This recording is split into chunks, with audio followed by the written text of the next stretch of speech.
Welcome back to channel. അപ്പൊ എല്ലാവരും സുഖമായിട്ടിരിക്കുന്നു വിശ്വസിക്കുന്നു. നമ്മളും സുഖസുന്ദരമായിട്ടിരിക്കുന്നു കേട്ടോ.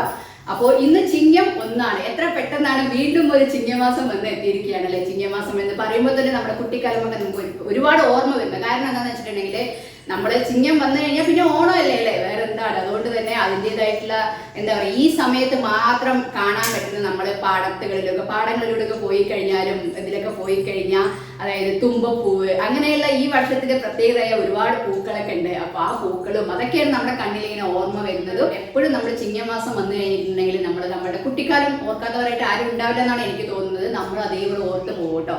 പിന്നെ നമ്മളിവിടെ ചെന്നൈയിലൊക്കെ വന്ന ശേഷം നമ്മളുടെ ആ ഒരു രീതികളൊക്കെ മാറി.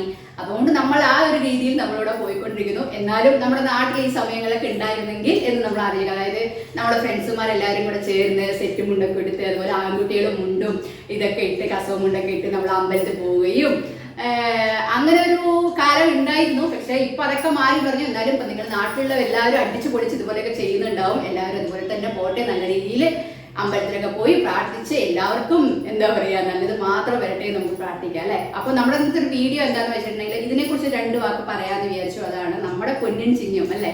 അപ്പൊ അതിനെക്കുറിച്ച് 2 വാക്ക് പറയാം. ഐശ്വര്യത്തിന്റെ പൊൻവെളിച്ചമായി പൊന്നിൻ ചിങ്ങം വന്നെത്തി. മുന്നോട്ടുള്ള ജീവിത വഴികളിലൊക്കെയും സന്തോഷവും സമൃദ്ധിയും ഉള്ളതായി തീരട്ടെ. ആപത്തുകളും ദുരിതങ്ങളും ഒഴിവായി ഈ മലയാള പുതുവർഷം എല്ലാവർക്കും നല്ലൊരു പുതുവർഷമായി മാറട്ടെ എന്ന് മനസ്സറിഞ്ഞ് പ്രാർത്ഥിക്കുന്നു. ആരോഗ്യ സൗഖ്യവും സന്തോഷവും സമാധാനവും നന്മയും നിറഞ്ഞ പുതുവർഷം ആശംസിക്കുന്നു. അപ്പോൾ ലോകമെമ്പാടുമുള്ള എല്ലാ മലയാളികൾക്കും നമ്മുടെയും നമ്മുടെ ഫാമിലിയുടെയും വക പുതുവർഷ ആശംസകൾ ആശംസിക്കുന്നു. അപ്പൊ നിങ്ങൾ എല്ലാവരും ഹാപ്പി ആയിട്ടിരിക്കുക. ലൈഫ് നല്ലപോലെ ഇനി എല്ലാവർക്കും നല്ല രീതിയിൽ മുന്നോട്ട് പോട്ടെ എന്ന് പ്രാർത്ഥിക്കുന്നു. അപ്പൊ നമ്മുടെ കുഞ്ഞു വീഡിയോ എത്രയേ ഉള്ളൂ. നിങ്ങൾക്ക് എല്ലാവർക്കും ഇഷ്ടപ്പെട്ടാൽ ലൈക്ക് ചെയ്യുക, ഷെയർ ചെയ്യുക, കമന്റ് ചെയ്യുക, സബ്സ്ക്രൈബ് ചെയ്യാൻ മറക്കരുത്. അപ്പൊ എല്ലാവർക്കും ടാറ്റാ, ലവ് യു, സെലിബ്രിറ്റി.